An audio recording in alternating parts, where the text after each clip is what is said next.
Well, it's about that time. The NFL season kicks off this weekend, and all eyes on Arizona as Patrick Mahomes and the Kansas City Chiefs are coming to town to take on the Cardinals and Kyler Murray. It's the late game on CBS Sports, and NFL Today analyst Bill Cowher will be watching and commentating pregame and postgame. The former Steelers Super Bowl winning coach, our guest this week on the Extra Point podcast to preview the game and the season ahead. All right, Mark, good talking to you. How do you see this one shaking down? Well, hey, listen, we all seen with the Arizona Cardinals. They've been a fast-starting team year in, year out. I think the biggest question for Arizona has always been the finish of a season, but you don't even concern yourself with that right now. And, you know, a lot of question marks around Kansas City, right, with Tyreek Hill leaving and going to Miami, and they think now the Kansas City's dead, they're gone, they're laid down. But, you know, listen, Kyler got the big contract in the offseason. I think he deserved it. He's proven to be a very consistent leader for the team over the years. When I got Marquise Brown, he'll be a big plus with DeAndre Hopkins starting the season on reserve. So, you know, again, I think it's a great matchup, truly two dynamic quarterbacks who make plays on the run with their feet, see the field, and should be a good one. When it comes to Pat Mahomes and the Chiefs, I mean, losing Tyreek Hill was a big one, but are they still the favorites to win a loaded AFC West, in your opinion? Well, it is a loaded AFC West. When you think about the quarterbacks, Justin Herbert, Derek Carr, and now some Russell Wilson jumps into the mix. But, you know, listen, I still like Patrick Mahomes for what he's done, his ability to improvise on the move, and I still think that he's the best quarterback in that division. And I think they got the best coach in that division in Andy Reid. So, you know, they've lost some pieces, Tyrann Mathieu in the secondary, and like we talked about with Tyreek Hill. But I still think they're the team to beat. They're a veteran football team that expects to win week in, week out. And this will be a good matchup. It really is. I'm very excited about this because I think for Arizona, it's a sour taste in their mouth. I mean, they start out these seasons with so much hope and, you know, getting people really been excited about this football team. But the way they finished these last few years, it's something again, you can't control that. You got to put that in the back. Continue to do what you've been doing in terms of starting fast. And all your time trying to stop quarterbacks, trying to coach quarterbacks, and looking at Kyler Murray, and you see a guy going into year 4. What sort of progression do you think he needs to take here going into year 4 to get this team to the next level?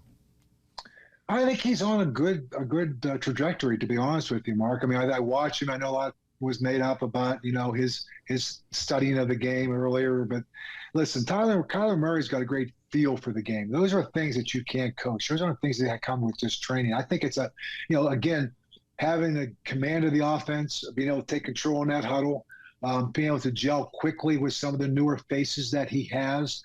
But I think the one thing I like about Kyler Murray is he's patient in the pocket, not afraid to use his feet, very dangerous when he moves his feet, but he just got a great, cool demeanor about himself. I think that, you know, like I said, I can understand tying a long-term contract to the guy because I think he's a very special player. And when you look at the Chiefs secondary, I think they have 3 or 4 young guys that they're going to depend on here. It's going to be their first NFL game. So if you were coaching or if you were, you know, coaching defense there, how would you try to hide those guys? How would you try to attack them in their first NFL game where their head might be spinning a little bit? Well, the first thing, you're going against a very mobile quarterback, so these plays are going to last a lot longer. So I think the biggest thing is don't get impatient. Don't see what you first see. Don't jump it. I think get a feel for the game early. If you're sitting there and I'm Steve Spagnuolo and I got young guys going against this offense, I'm going to sit there and make sure I just tell our guys, let's just keep everything in front of us and inside of us and funnel everything back. We don't want to get any big plays early in this game. Don't put your eyes where they don't belong because this is the kind of guy that can extend plays and a master of improvisation. So if I'm in the secondary of the Kansas City Chiefs, I'm going to make sure our pass rush can get there. I'll have to pick and choose my times of doing it, but patience in the secondary and make sure you can tackle the catch because they got some guys that can run after the catch very good with it. So, you know, getting everybody to get to the football and try and eliminate the big plays. I just want to see you tell Greg Lloyd to rush the quarterback just one more time. What are some of the games this year where you just can't wait to get to work to talk about the game? Well, I mean, your game, the game that you're talking about, is a really good game. I go back about.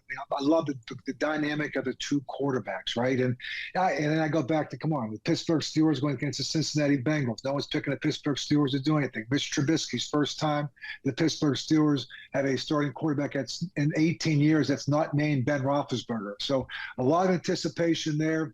Joe Burrow and the Cincinnati Bengals, no one's talking about it. Everyone's talking about the Buffalo Bills. They're talking about the AFC West. And yet the Cincinnati Bengals, they revamped their offensive line. They won the AFC Championship a year ago, but no one's talking about them. So they're almost like, if I'm them, I got a little bit of chip on my shoulder. Like, you don't think we can do it again? And Joe Burrow, I tell you what, he proved himself big time. So AFC's got a bunch of great quarterbacks. AFC West is huge. And I think when you look at the NFC, again, the NFC West, with that division where it's at, and with the Arizona Cardinals, the Rams winning the championship. But we all saw that a year ago that the Arizona Cardinals had two losses. They swept the San Francisco 49ers, split with the Rams. They had to play their division, and winning your division is always the first goal, I think, of the season. And the Super Bowl will be out here this year. So have you put pen to paper yet and come up with a prediction who you think will be playing here in Glendale, Arizona in the Super Bowl? You know what? I'm actually going to pick this on CBS on Sunday, Mark. So it's my teaser. So I'm formulating my plan, but tune in on Sunday, CBS. NFL Today starts at 12 o'clock. We're picking our Super Bowl champs, and I feel really good about my picks. I love a good tease in TV. Hey, you actually coached in the first Super Bowl out here in Arizona. We pulled some video of that the other day, some high level shots from our chopper. I know that didn't go your way on the scoreboard, but memories of that day and what it was like to take the field at Sun Devil Stadium. The onside kick in the third quarter, I think it was, and it kind of got us back into the game. And I think one of the first times anyone's ever done that in the Super Bowl. But, I always remember the trip to Arizona. I remember my girls were there. They stayed back at the hotel, my two youngest ones, and they were picking oranges and making orange juice. So that was kind of the perspective I had. I lost the game, but my girls, when I came back to the hotel, they had a bucket. They had some orange juice in a pitcher, and they were so excited about their day. And they said, "How'd it go for your day?" I go, "Well, your day was a lot better than my day." So you know what? That's the perspective I had. It was a great experience. Tough loss to the Dallas Cowboys, but ironically enough, 10 years later, we were able to get that championship being on the other side of a Super Bowl with a win. That's what it's all about there, carrying that with you and finally punching through. And final question for you. I'm kind of seeing that look in your eyes, and I'm looking at the back of your football cards, looking at your career tackles. Does this time of year make you want to throw on the helmet and shoulder pads just maybe one more time? Maybe go try to, stop Ron Wolfley, the Cardinals radio analyst, and plug a gap or something like that? You know what? If Wolfley was – if he's honest, tell him, if he was running an ISO, he's probably the fullback. I would be looking forward to meeting him right in the hole. Like him and I in the hole, down block with the guard, out block with the tackle. Me and you, brother, one-on-one in that hole. I'm going to take you down and I'm going to knock you right back into the running back. So tell Wolfie, bring it on. We can set that up if you guys want us to right now. Well, hey, Coach, thank you so much for your time. Good luck this season. Always watching you here on Arizona's Family, and great to talk to you in person. Thanks, Mark. The Extra Point Podcast is a production of 3TV, CBS 5, and azfamily.com in Phoenix, Arizona.